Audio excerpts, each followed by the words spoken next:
Olá, aterrorizados! Aqui é Angel Black trazendo mais histórias de terror para vocês. Antes de prosseguir, quero falar com você aí que ainda não é inscrito. Considere assistir o vídeo. Depois, se você gostar, você se inscreve no canal, deixa um like, compartilhe o vídeo com mais pessoas, ative as notificações do canal tocando o sininho. Aí, sempre que eu postar algo novo aqui na plataforma, ó, de pronto você vai ser notificado.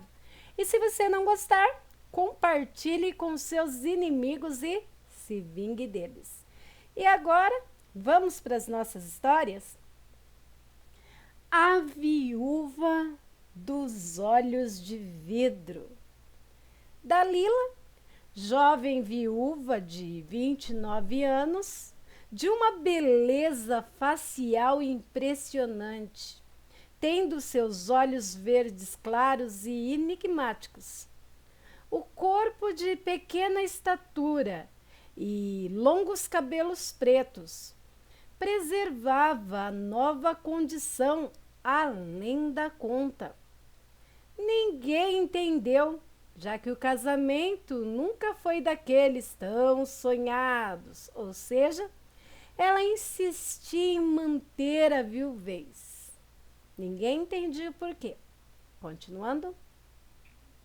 De família pobre, órfã de pai e mãe, aos 17 anos foi conquistada por conveniência pelo herdeiro de uma fortuna, quando o pretendente marido já gozava dos seus 57 anos. Os olhos de vidro, assim chamada por ele, dobraram o seu coração, apesar da grande diferença de idade. Laércio faleceu aos 70 anos, portanto, tinha uma diferença de idade de 40 anos. Ele, com mentalidade condizente, sempre tratou Dalila com austeridade e muito controle. Fazia dela uma empregada e semi-prisioneira. Entretanto, nos quase 13 anos que estiveram casados, ele a cobria de luxos, com joias e presentes finos. O último presente foi um celular de última geração. Uma contradição para quem gostava de controlar, não é verdade? Mas em termos afetivos, era uma negação. Desde os seus 60 anos, 3 anos após o casamento, não tocava na bela e jovem esposa. No velório, Dalila não derramou sequer uma lágrima. Vestida a caráter como viúva, percebeu que despertava olhares desejosos. Sedenta por algum tipo de afinidade, ela deu retorno para um dos principais bajuladores presentes. Discretamente, Dalila pediu para Otávio, um apresentável cavalheiro de 40 anos, que se demorasse um pouco mais no cemitério. Isso porque ela queria falar-lhe após todos irem embora. Após o enterro, quando os últimos estavam saindo, ela foi levando Otávio para trás de algumas sepulturas altas e ali mesmo teve um contato intenso, carnal com ele, se é que vocês me entendem.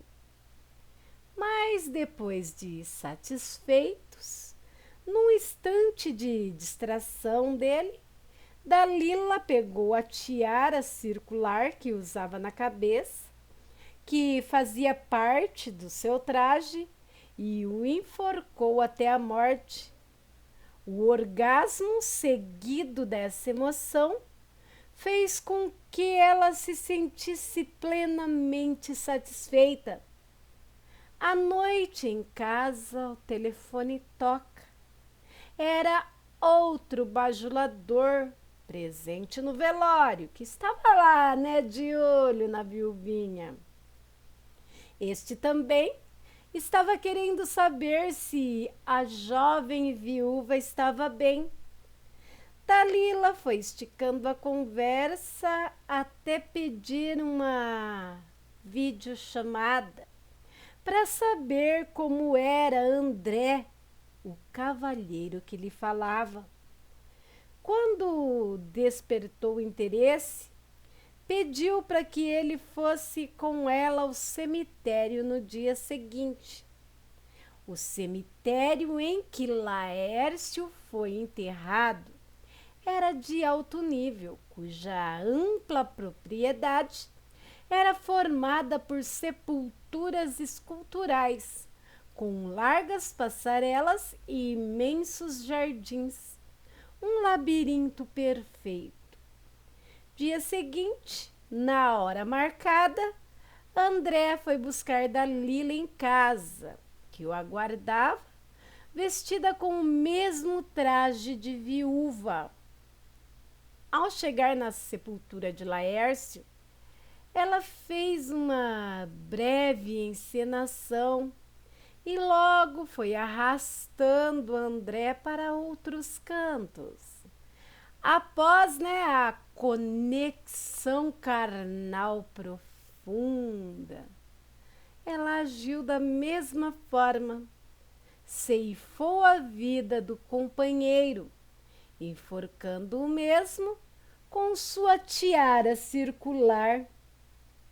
Era uma tiara testeira, semelhante à grinalda, porém preta, com o formato flexível. O firmamento flexível. Para sair desse local, Dalila fez igual a vez passada. Chamou um táxi pelo celular, cujo embarque era próximo das capelas mortuárias. Também, semelhante ao assassinato anterior, ela pegou o celular alheio para jogá-lo fora depois. Dalila descobriu os sites de relacionamentos e assim foi elevando o número de suas vítimas fatais. Ela foi de uma ingenuidade impressionante, pois fez repetidamente o ritual da viúva do cemitério, vestida a caráter, conduzindo todos os seus pares da mesma maneira à morte.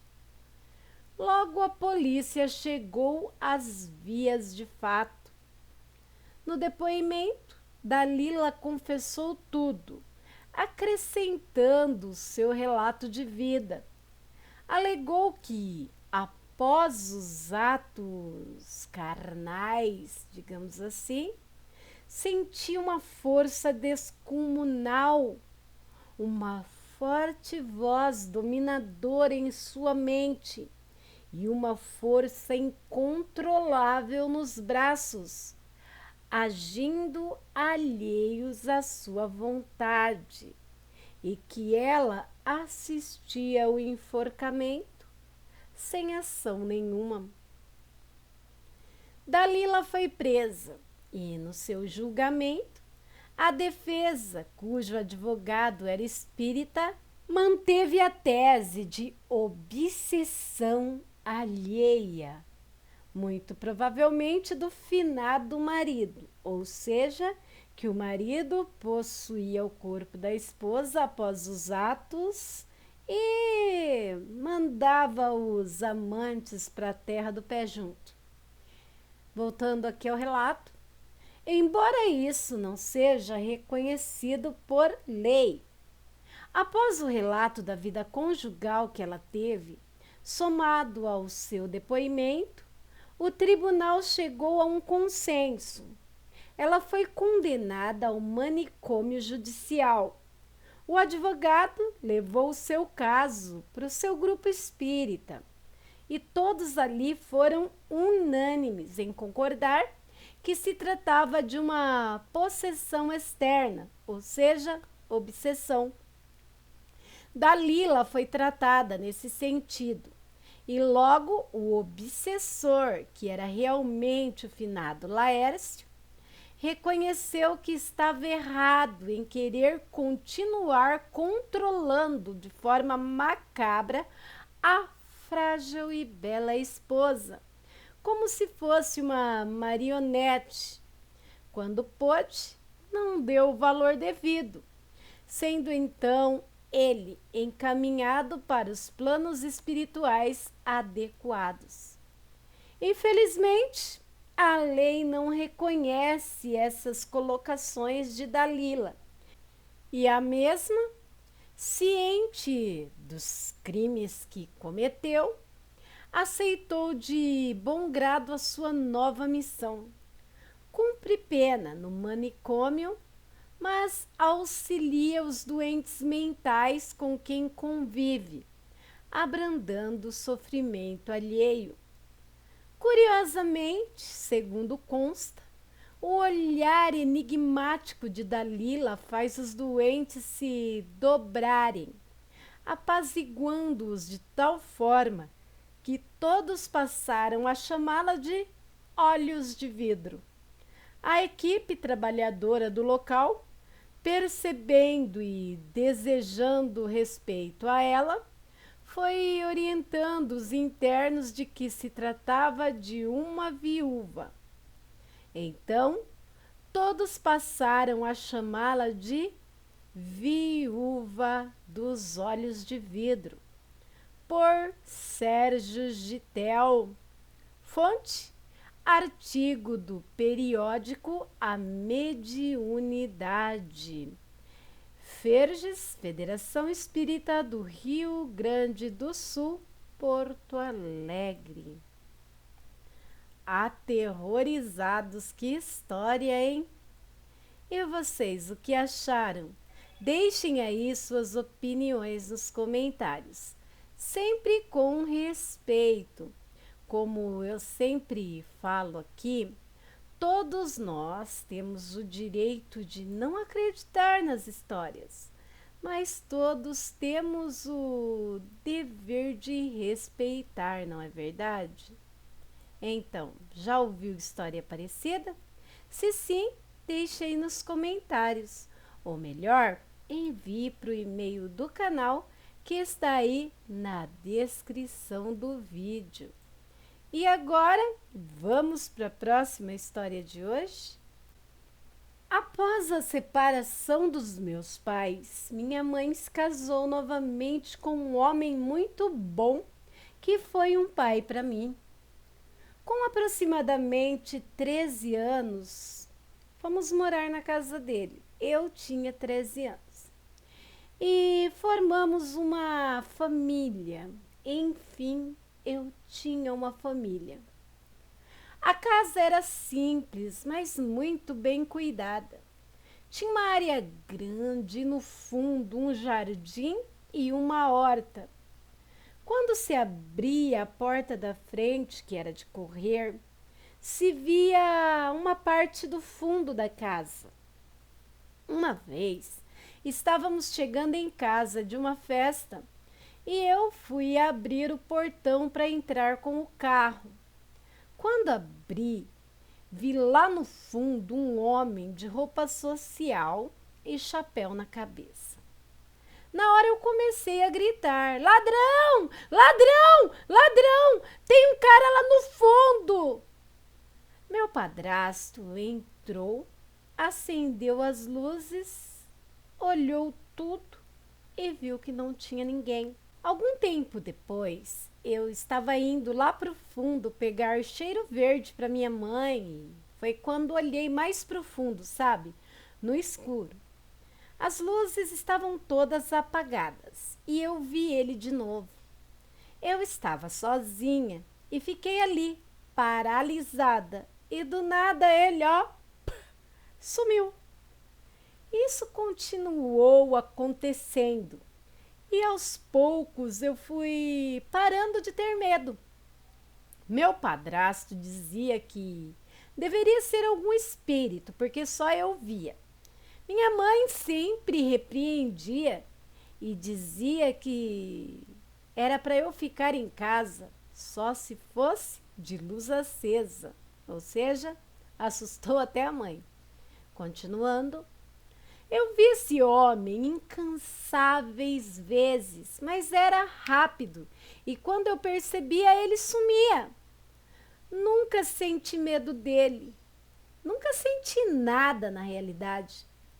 Quando eu fiz 16 anos, meu padrasto faleceu assim de forma abrupta. E eu e minha mãe nos mudamos de lá e eu nunca mais vi esse homem. Durante a minha vida, eu presenciei muitas aparições, coisas inexplicáveis mesmo. Mas esta é a que eu mais me lembro e me lembro com nitidez. Eu lembro dos traços do homem, da roupa, do cheiro de perfume masculino misturado com o cigarro que ficava no ar. Quando eu fiz 23 anos, comecei a frequentar religiões espíritas. Primeiro em um centro de Allan Kardec e depois na Umbanda. A ideia era entender meus dons. Até hoje sou um bandista. Hoje, médium de incorporação em desenvolvimento. Quando fui pela primeira vez em um centro, a entidade que me atendeu me disse que eu via um homem e que ele ficou comigo durante um tempo para me proteger e que se eu precisasse era só chamar por ele. Disse também que ele era uma entidade das ruas, ou seja, um malandro. Eu ainda não sei o nome nem como é a entidade de linha da malandragem, que eu carrego comigo, né? O que eu sempre vi. Mas sei que esse homem de chapéu preto é cheiroso e está comigo sempre que eu preciso.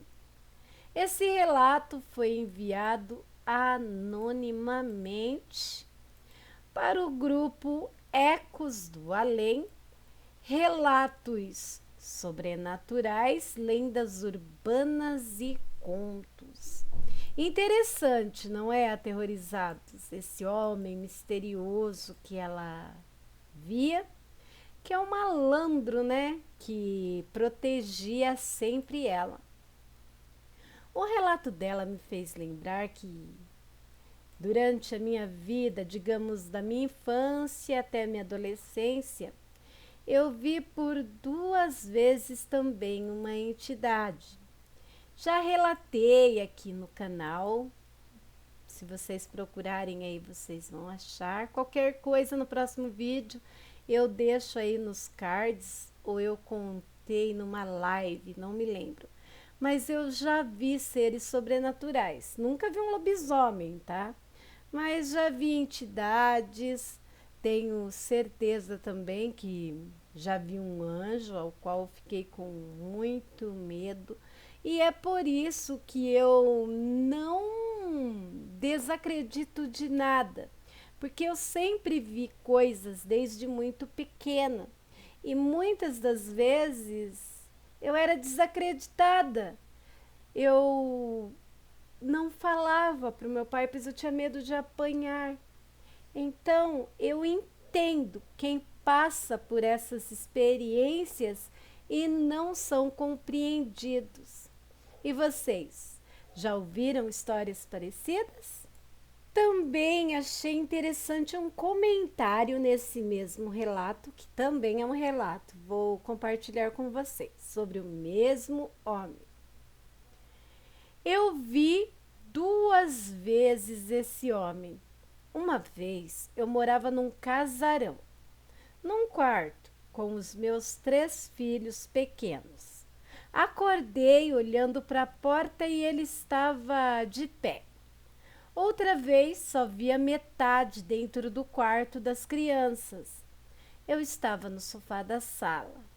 Não senti medo, mas estava trocando mensagem com o meu ex e falei: acabei de ver um homem de preto dentro do quarto das crianças.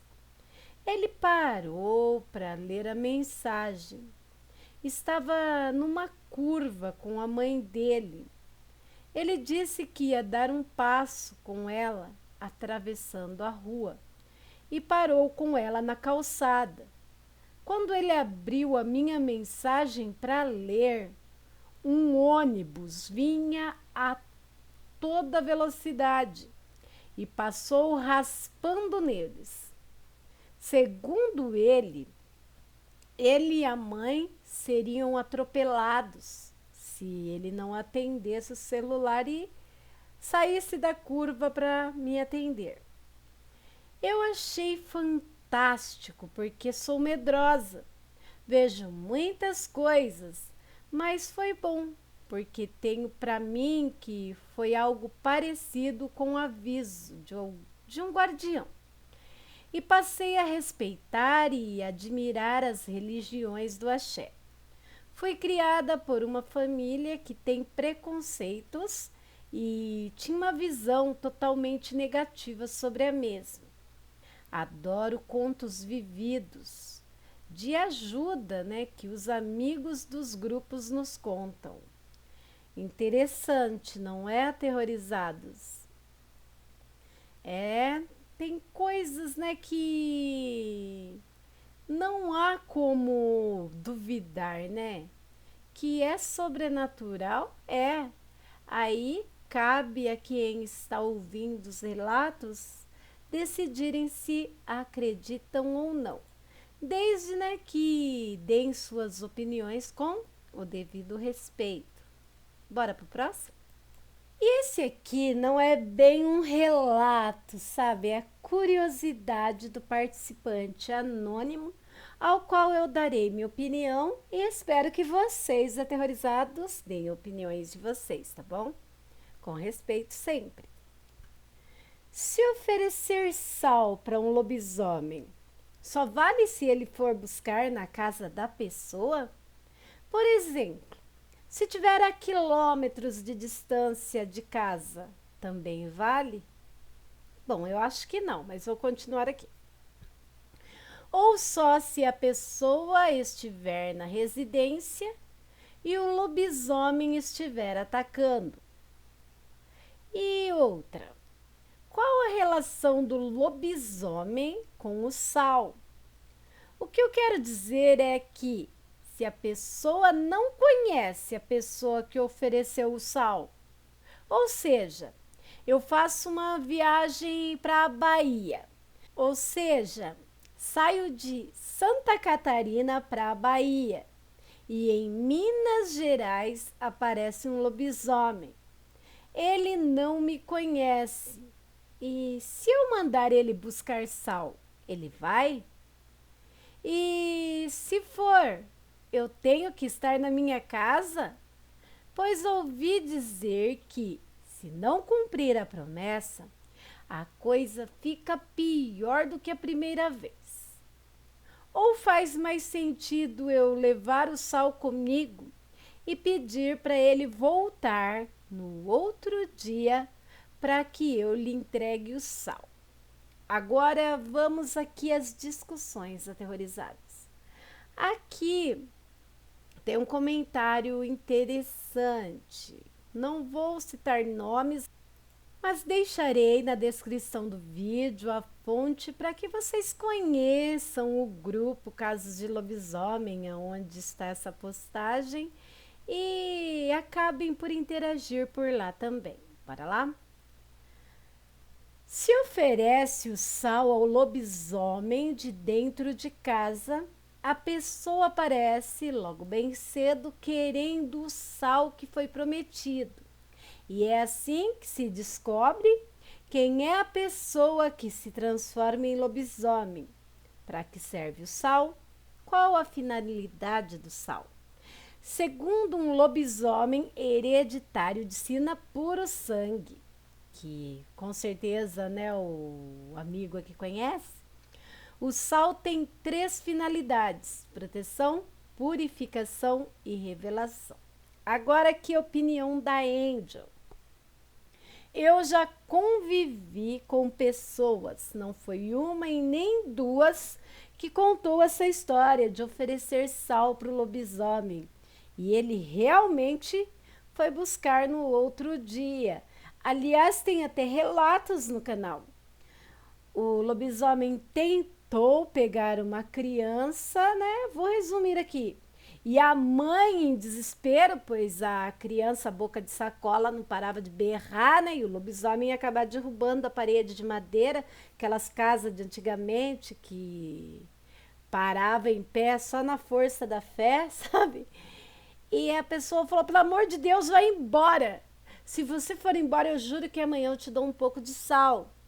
E nesse relato também, esse lobisomem matou o cachorro da família, não antes do cachorro dar uma canseira nele. No outro dia, era começo de dezembro, um conhecido da pessoa que me contou a história, aliás, 2 pessoas da mesma região, na mesma noite, teve a experiência com esse lobisomem. Uma pediu sal e a outra enfiou um tição de fogo na cara dele. Eu vou estar procurando esses relatos e prometo estar trazendo aqui para a gente discutir sobre eles. Aí no outro dia, ela foi de manhã, abriu a porta, né? Tiveram que enterrar o cachorro. E não demorou muito, esse conhecido bateu lá pedindo sal para comer com manga. O cara estava com as pernas toda mordida e um queimado, sabe? Um queimado mesmo, bem na cara. Então, o sal acredito que funcione sim. Vamos ver aqui outro comentário, ó. Já ouvi relatos de pessoas que estavam caçando e ofereceram sal quando, né, viu o dito lobisomem. E a pessoa que se transforma, ao mesmo caso da minha conhecida, foi até a residência da pessoa pedir o sal que lhe foi prometido. Mas nesse caso, a pessoa que vira bicho conhecia o caçador. O caçador estava caçando, não estava caçando lobisomem, gente. Estava caçando, viu o dito lobisomem e na hora do cagaço, né, do medo, acabou oferecendo sal. Sobre a relação do sal com o lobisomem, em esoteria, você encontra sal como um elemento de purificação. Eu também acredito nisso. Em que, em algumas religiões, o sal é uma forma de purificar algo local e também de proteção contra um mal. Além disso, pode ser que o lobisomem busque o sal porque ele serve como um elemento de quebra temporária da maldição, seguindo a linha de ritual. A pessoa que vira bicho fica obrigada mesmo, a buscar o sal como forma de tentativa de redenção ou algo parecido. Mas na alta magia, o sal serve como catalisador de energia espiritual e também pode servir como parte do ritual de proteção do magista. Em algumas cerimônias ou rituais na alta magia, o lobisomem em si não existe, mas as entidades podem assumir formas zoomórficas, como o Baphomet, por exemplo. Sendo assim, pode assumir uma forma de lobo humanoide. Interessante aqui também, gente. Eu concordo com algumas partes, sabe? Enfim. E aí, o que vocês acharam? Podem deixar suas opiniões, desde que seja com o devido respeito. Como eu falo, eu não duvido de nada, gente. pois o sobrenatural existe, né? E cada dia está se manifestando com mais e mais força. Como eu disse, isso aqui foi enviado por um participante anônimo para o grupo Casos de Lobisomem, o grupo do nosso amigo César, que tem um canal aqui também na plataforma, o canal Fronteiras. Forte abraço, amigo César, e também para todos os ADMs do grupo Casos de Lobisomem. Repetir para ficar gravado na mente de vocês. Bem, deixem suas opiniões nos comentários, pois assim eu vou ter uma noção do que vocês querem ver aqui no canal, valeu?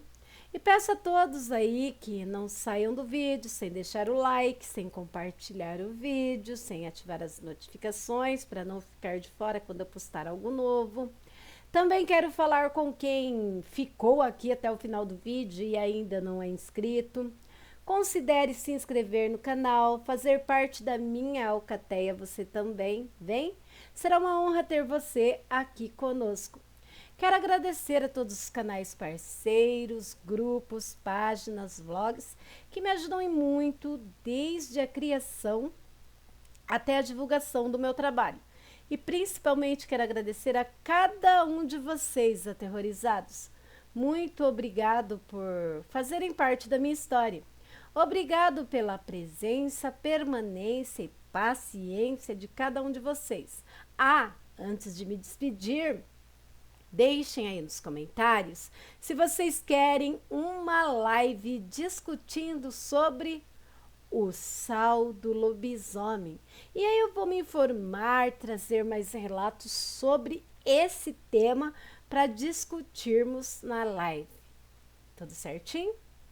Agora sim, fiquem com Deus e até o próximo vídeo. Bye!